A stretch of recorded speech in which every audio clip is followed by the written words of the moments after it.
I'd like to just move on over to our keynote speaker, but to introduce her, we have a special guest, Kareem Weaver from Oakland's Fulcrum and the NAACP. Kareem. Thank you.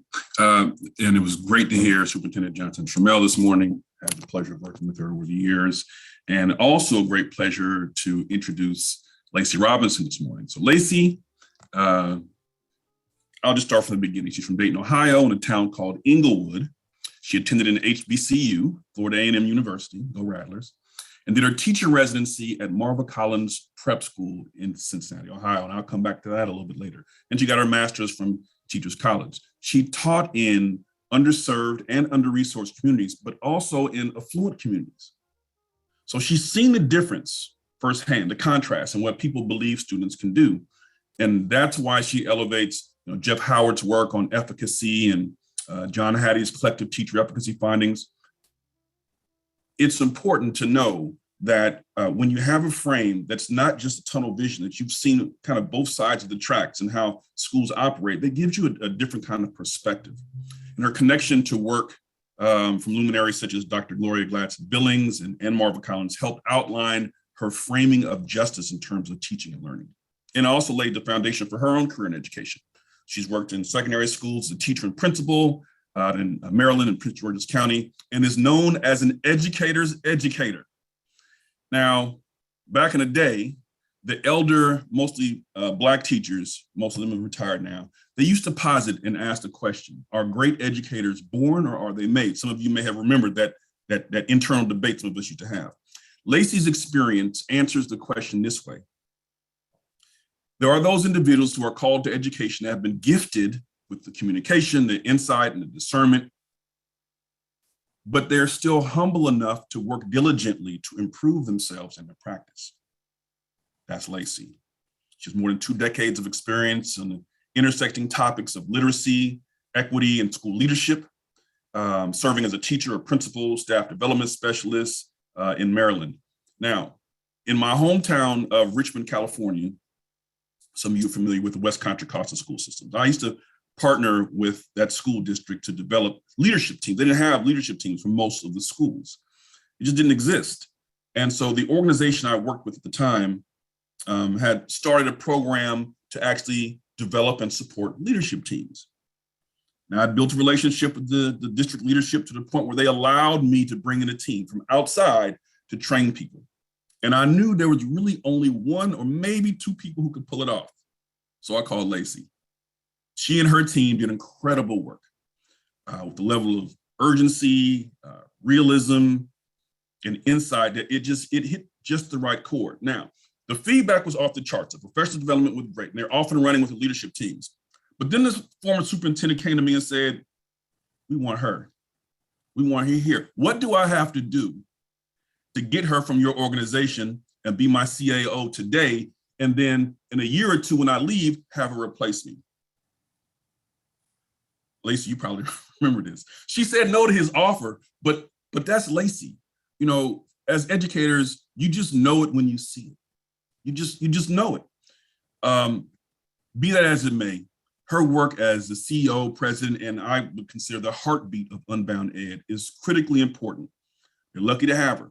Her life's work aims to help educators and school systems disrupt systemic racism and all of its legacies in the classrooms, as she puts it, to put instruction and practice firmly into the center of the conversation about justice. And we too, today, are lucky to have her with us today. So good morning and welcome to Lacey Robinson.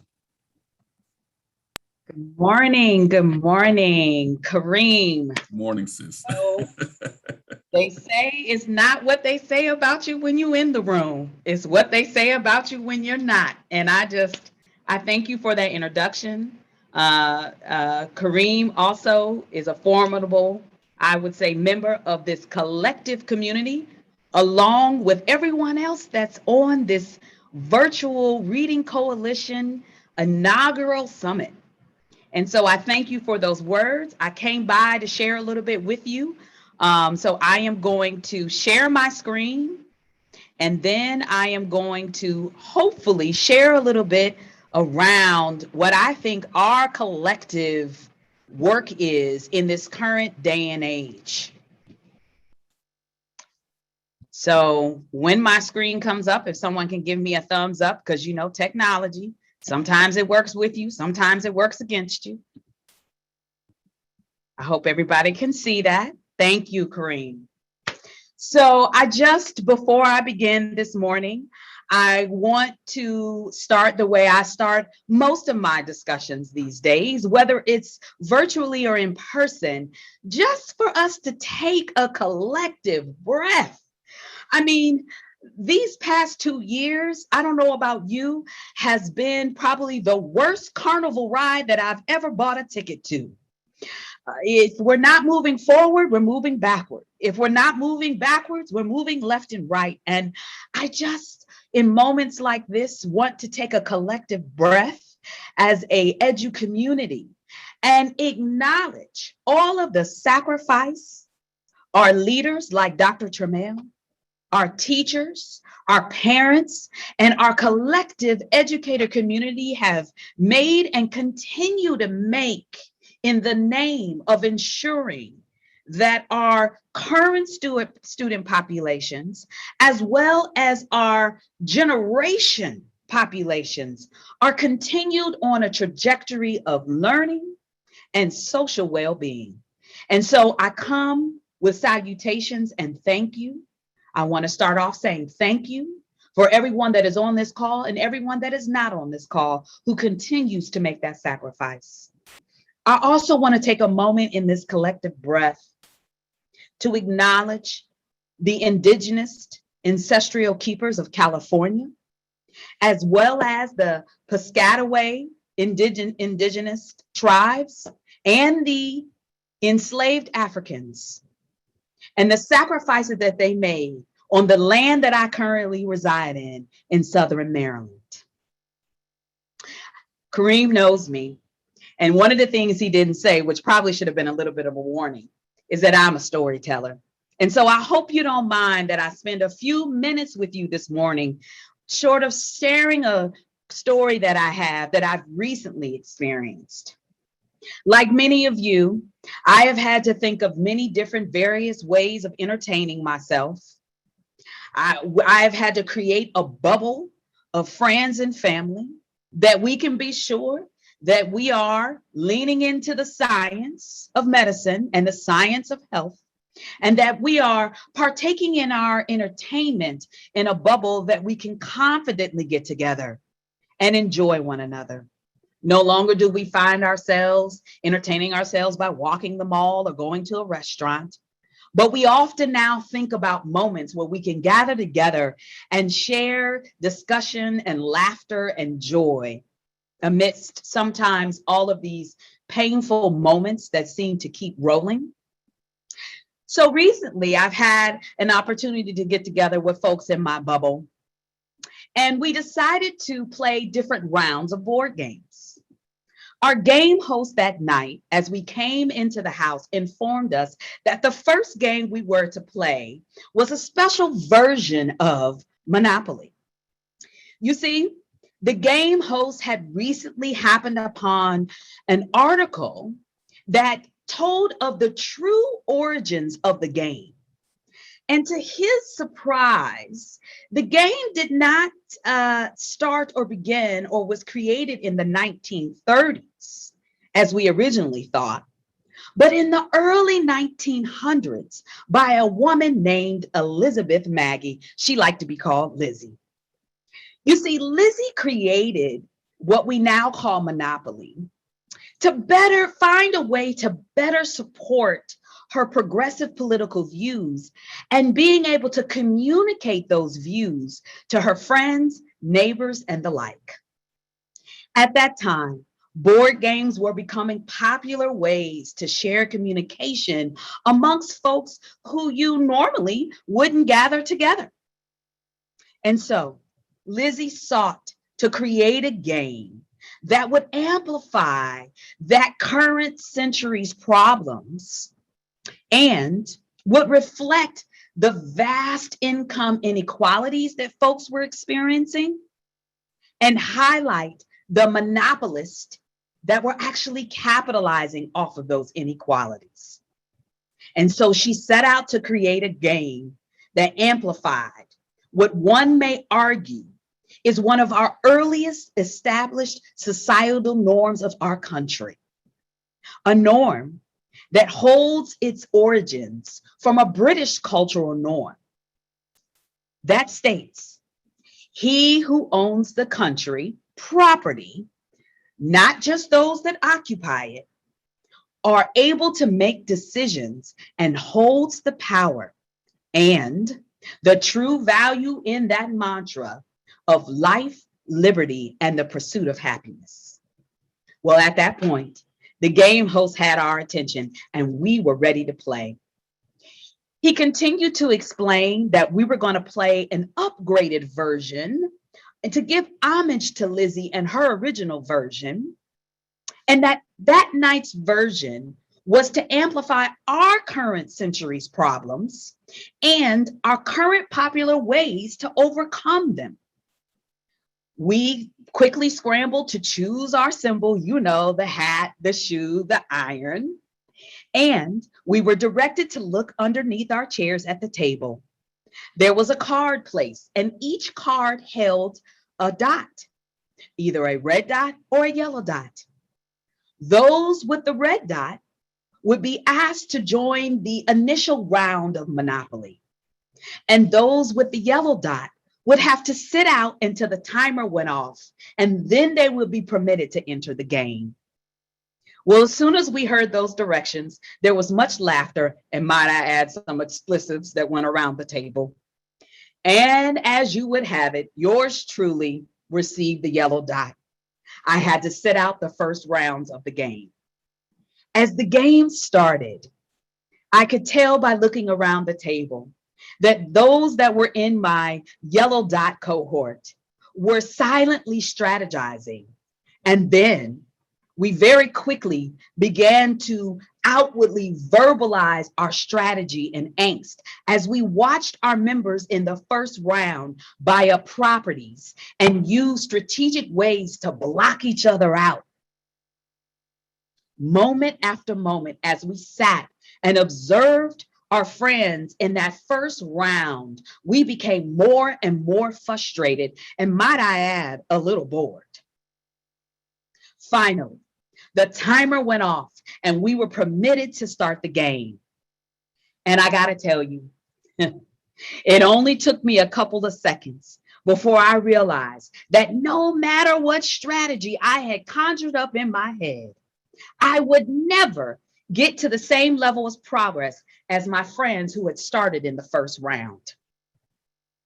Friends who in that moment became my foes.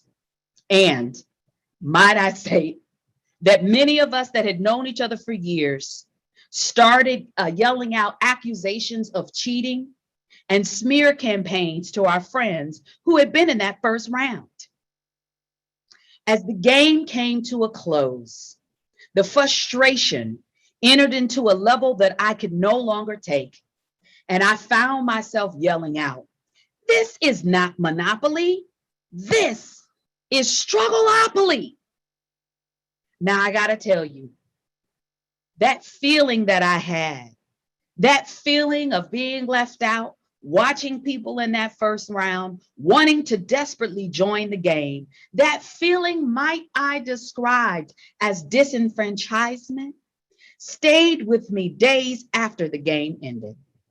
In fact, that feeling lingered with me when I joined a group of school leaders a few days later in a virtual meeting where they were discussing how they were to figure out ways of supporting their middle school students in this large urban school setting.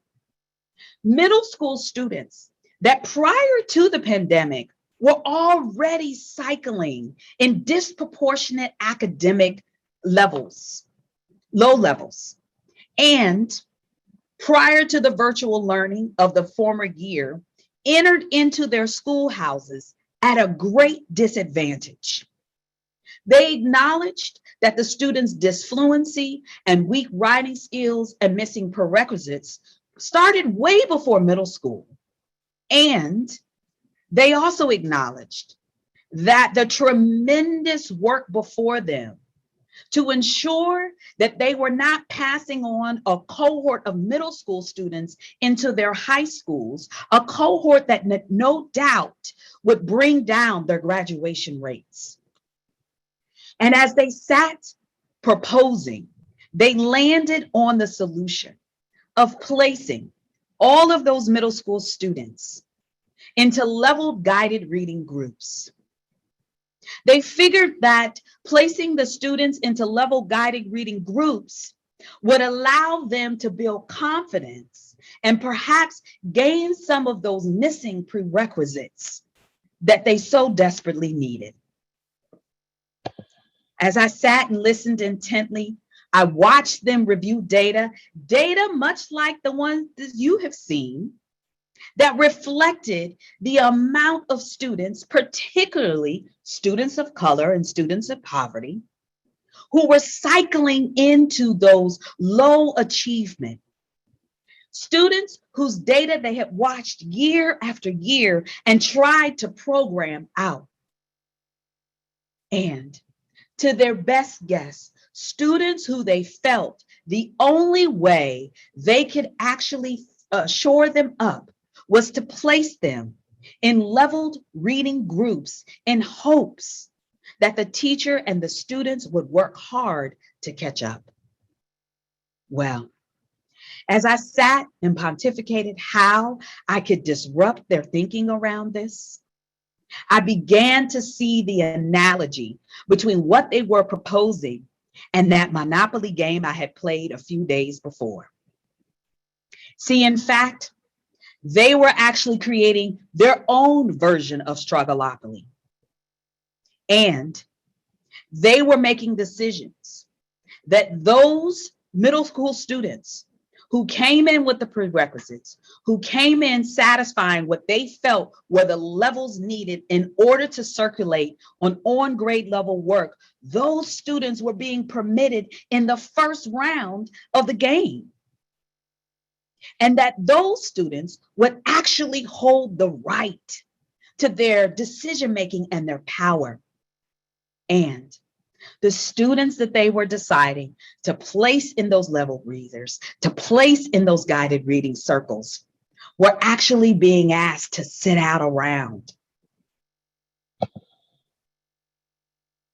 I began to understand in that moment that reading is property. And those who hold the right to read hold the right to decision-making and power. And if we are not careful in these moments of desperation for acceleration, we can make decisions around who holds the right to that property. You see, we drive our students through our policies, practices, and procedures into college and career trajectories that many of them, no matter how strategic, how hard they try, they will never get out of the cycles of disenfranchisement. If you allow me just a few more minutes, I want to push this analogy one step further.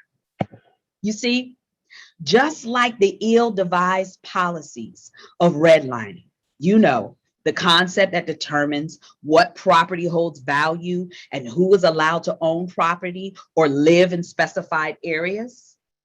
This concept has not only is still taking away the rights and the power to home ownership, it also predetermines who has the right to fresh food, fresh air, and many, if not all, of Maslow's hierarchy of needs. Just one of the compound effects from redlining can cause someone to sit out of the game of life. And so I had to ask this group of educators in this moment, were they perhaps redlining their students into who had the right to property, the property of reading, and who did not? And I ask you in this moment, who amongst you in your communities are making decisions as to who has the right to the property of reading and who does not. I want you to take just a minute and pause and write down your quick reflection. Is redlining happening in your distinctive area?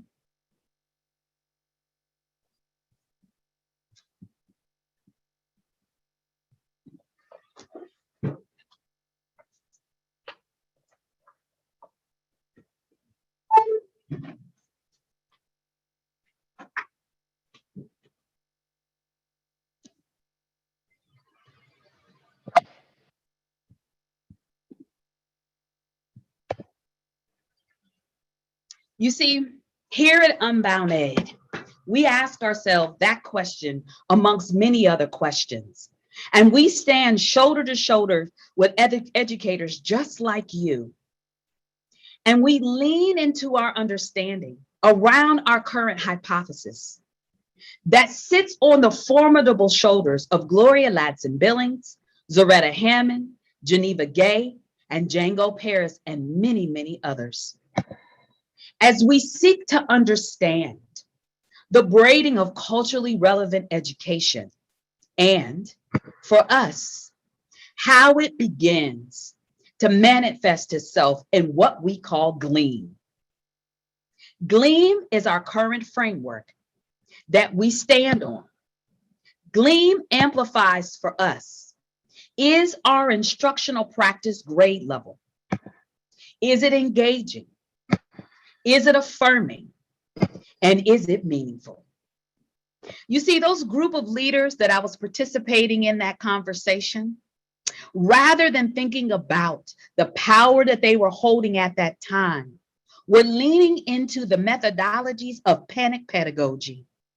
Panic pedagogy happens when we do not take the time out to examine the hidden messages, the implicit bias, policies, practices, and procedures that in fact will cycle our kids out of the right to make decisions about their life and their college and career trajectory. You see, here at UnboundEd, we push ourselves to sit in GLEAM, to ask ourselves if those decisions we're making around the policies, practices, and procedures stand on the grade level, engaging, affirming, meaningful instruction that is needed to ensure that all students get the right to decision-making and power. GLEAM, if you will, goes through many different levels. Is it grade level? Does it situate itself in the grade level learning that is needed, despite the missing prerequisites that students may come in with? Is it grade level? Does it situate itself on the standards that all students need to be exposed to in that current grade in order to meet the trajectory for the next grade? Is it engaging? Engaging has two levels. Does it provide productive struggle? Is it rigorous? Where am I deciding as the practitioner to lift the cognitive load in the lesson so that I may get at the literacy skills or the standard at hand? And is it engaging?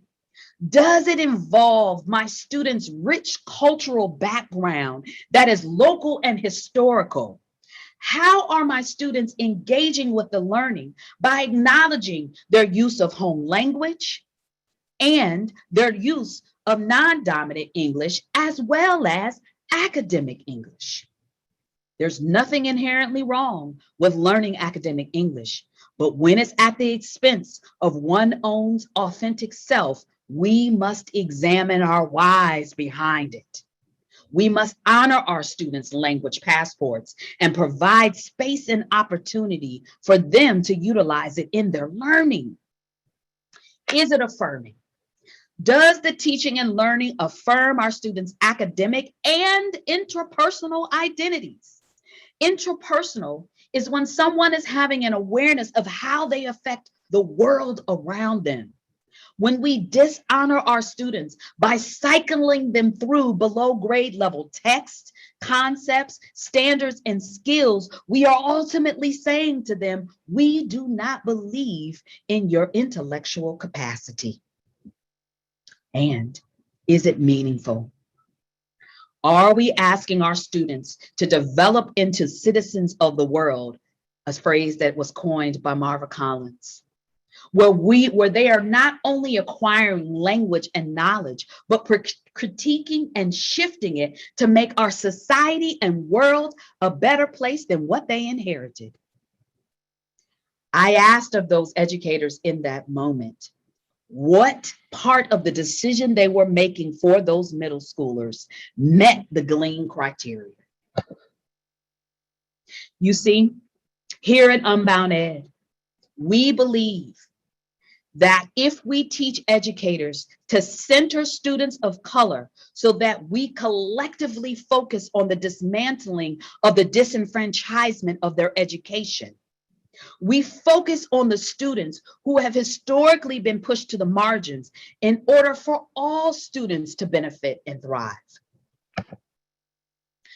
We have to be mindful that when we distill our curriculum and pedagogical practices down to strategies, recipes, shortcuts, and ways of making the lift easier, born out of the urgency to love them intellectually numb, if we are not careful, we ultimately miss the essence of teaching and learning.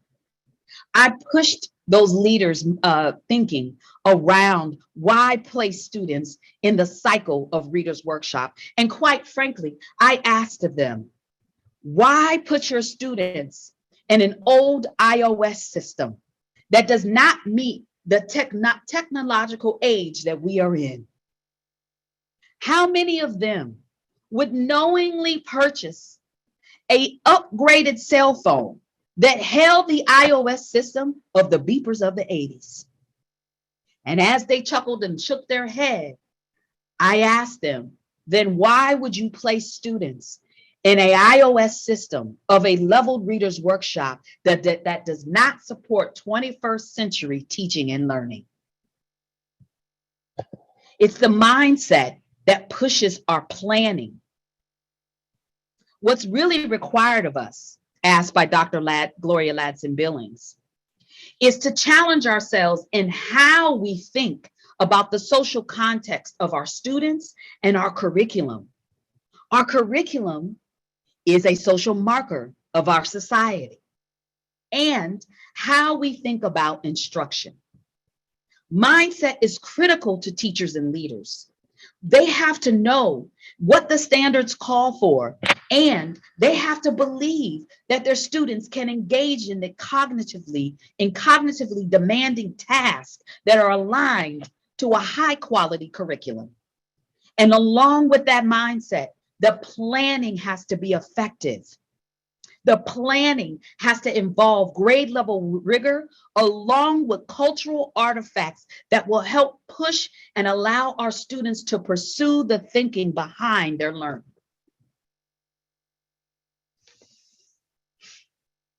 If we want our students to digest their learning, we have to make the learning applicable to who they are as a global majority.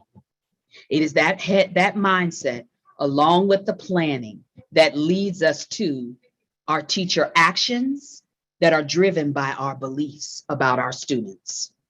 We ultimately must ask ourselves, who has the right to the property of reading and literacy? Or who are we asking to succumb to our decisions that are upheld by an old reading iOS that only allows our students to cycle in presumptuous intellectual levels? And what will it take to face our current way of being and challenge ourselves and others to ask, is this current program, is this current curriculum working for my students at hand?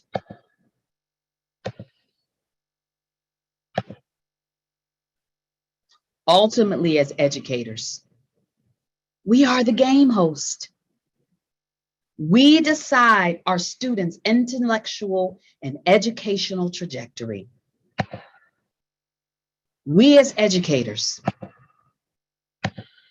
hold the monopoly on the possibilities of life, liberty, and the pursuit of happiness. And so I ask you, as the current game host, how are you pushing yourselves and others to examine the games that you are allowing your students to cycle in? And are you, in fact, creating the game of struggleopoly? I thank you. And I know that I sit amongst many others that struggle with the same questions, but I know that as a collective community, we can do anything. Thank you and have a wonderful rest of your Reading Coalition Conference. Thank you, Lacey. We appreciate your words. I'm going to give just 30 seconds before we have a Q&A here. Let's just have about 30 seconds of quiet time to reflect on what the speaker said. And then I'll ask you a few questions, if you don't mind hanging with us for just a little while.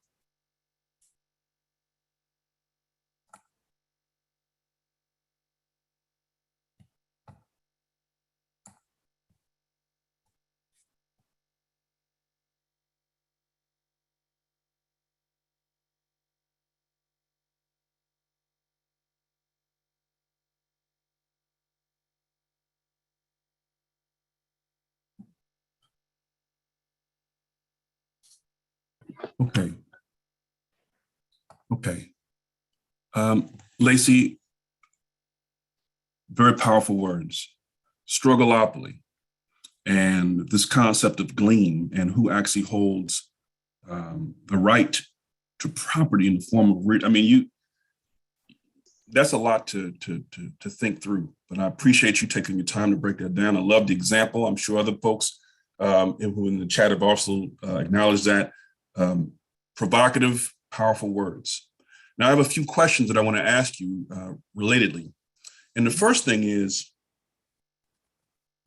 you called it redlining. I know the NAACP, we called it tracking in our petition to the district. It was the same concept. How do you, if your university that you got your credential with didn't really delve into, the science behind how to teach reading, if your school system doesn't offer, maybe they're a balanced literacy district, they don't have a quality curriculum that's aligned to the standards and is rooted in the science of reading. You may focus on 3Q and other things. If those things are true, then what are you as a school leader and or as a teacher supposed to do? How can you leverage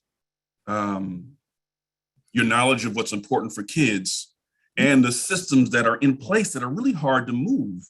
How can you actually begin to shift things so that you can benefit kids with your instruction and your leadership? Well, I think first and foremost, we really believe here at UnboundEd that it is an acknowledgement of your beliefs, of what you truly believe about the students and the community that you serve, and the acknowledgement of what your system believes. See, when you acknowledge that, you begin to see the fracture in what the system really believes about teaching and learning and the capacity of the students to sit before you.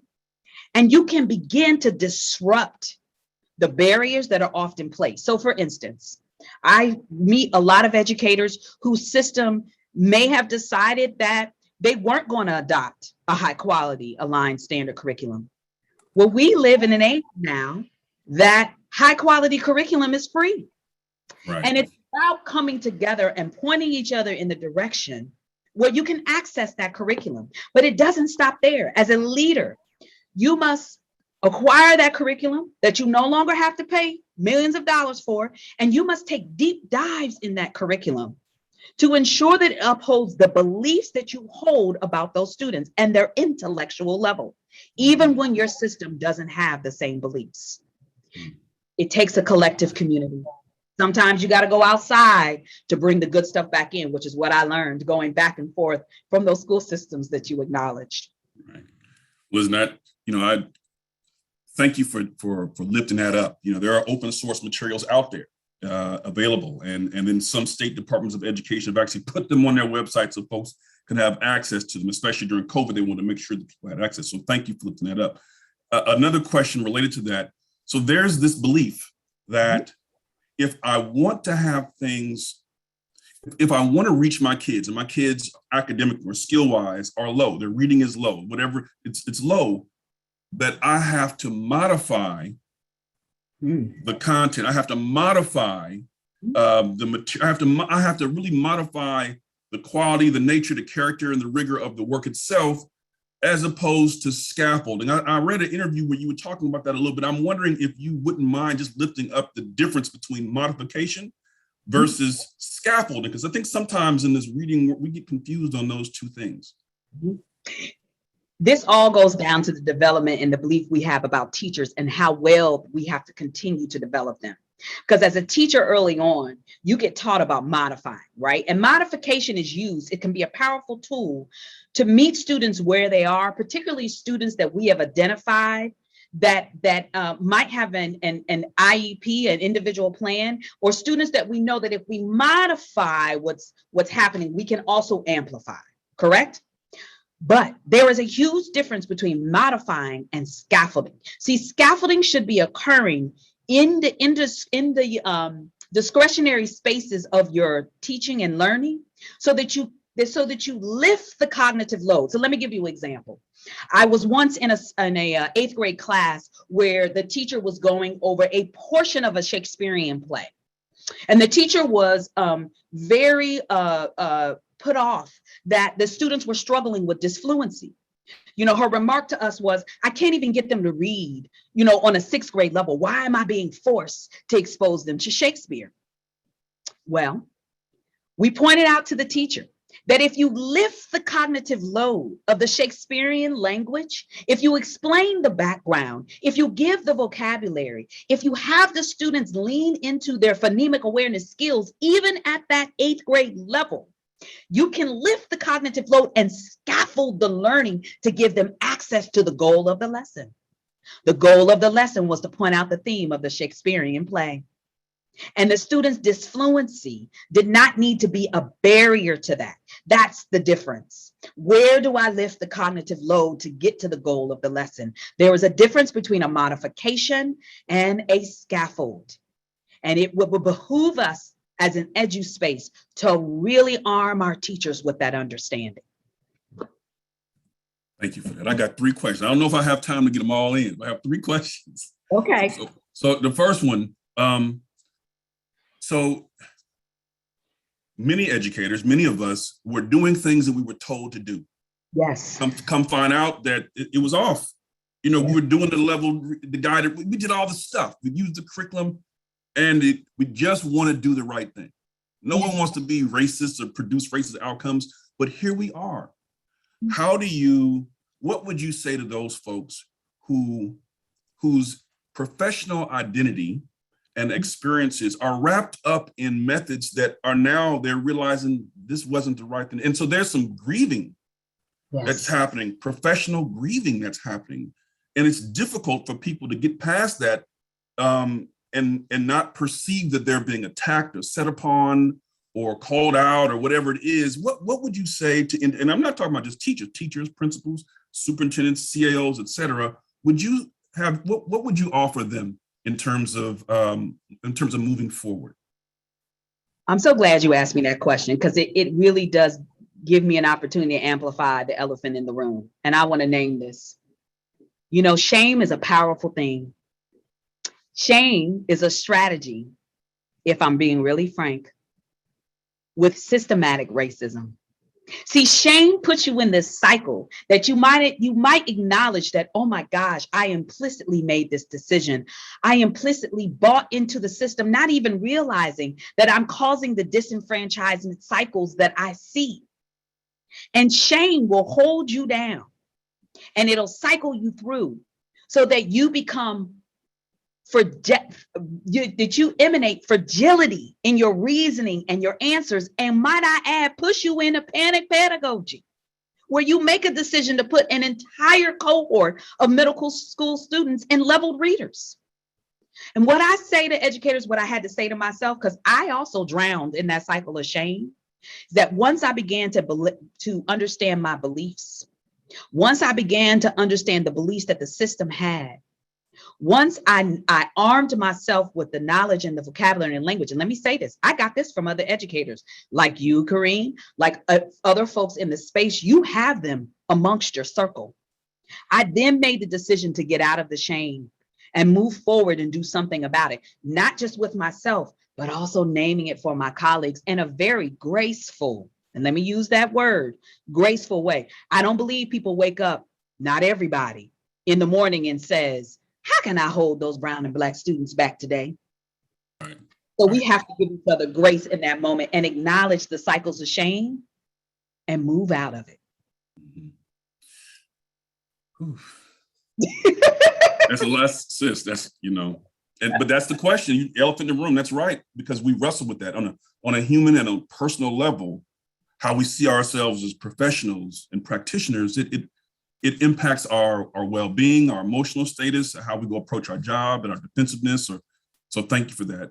I won't ask two other questions. One was to the system leaders about professional development dollars, how they should spend them. And I think we can both lift up that you need to spend them on your folks so that they can get trained when they know whether it's going to UnboundEd or letters training or OG or whatever it is. Like, they need to figure out how best to invest in their staff so that they can serve kids best. But the one I do want to ask you, and I'll close out with this. You mentioned, and I've lifted up in the introduction as well, that you went to the Marva Collins, like you had an opportunity to learn in that model of education and many people don't know who Marva Collins is or was. She passed away recently, don't know anything about it. And so as we now think, I just want to give you a second and an open floor for just a minute. If you would mind sharing anything that you learned from that experience that you might think people could kind of prime the pump, they can go look her up on their own. But would you have anything to offer about that experience and how that formed you as an educator? And then I'll turn it back over to the moderator. Yes, that's a great question, Kareem. And thank you for allowing me to take the moment to acknowledge the standing on the shoulders of one of the giants that I've had an opportunity to stand on. Let me say this, for Marva Collins, for me, was the mother of the science of reading. She was the person that introduced me, that really drove home, that showed that I got an opportunity to see it in action. I mean, my first day of my residency, I walked into a second, third grade combined class, and they were reading Animal Farm. And I busted out in tears because I didn't experience Animal Farm until I got into the 9th grade honors English class. And the only reason why I got into the honors English class is because my sister was an honor student. It wasn't based off of what I was performing. It was based off the perceptions that the educators had of me.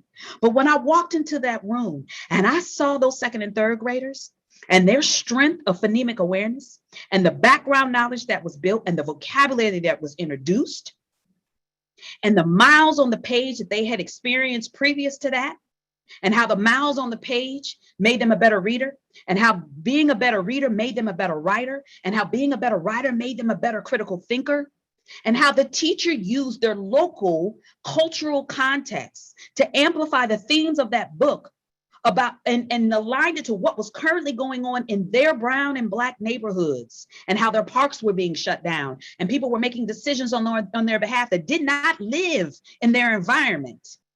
I knew then that I had to push my belief about the intellectual capacity of myself, the students that looked like me, and students that were in, honestly, disenfranchised systems. Thank you so much. Oh, I'm sorry. Go ahead. No, I just want to say that Marva Collins, along with the science of reading, I've said this before, the war is over. We shouldn't even be in that language. The war is over. Right. Thank you so much. And as I turn it over to Teresa Alonso, I just want to say that in addition to cultural relevance, they also did Shakespeare and Chaucer and the classics. So we have to move out of this disconnect between rigor and what we view to be cultural relevancy, that those two things can go together, and that there is no harm in really investing in kids' intellect and pushing them academically, because they are quite capable of doing it if the science of reading is applied. I'm going to turn it over to you, Teresa.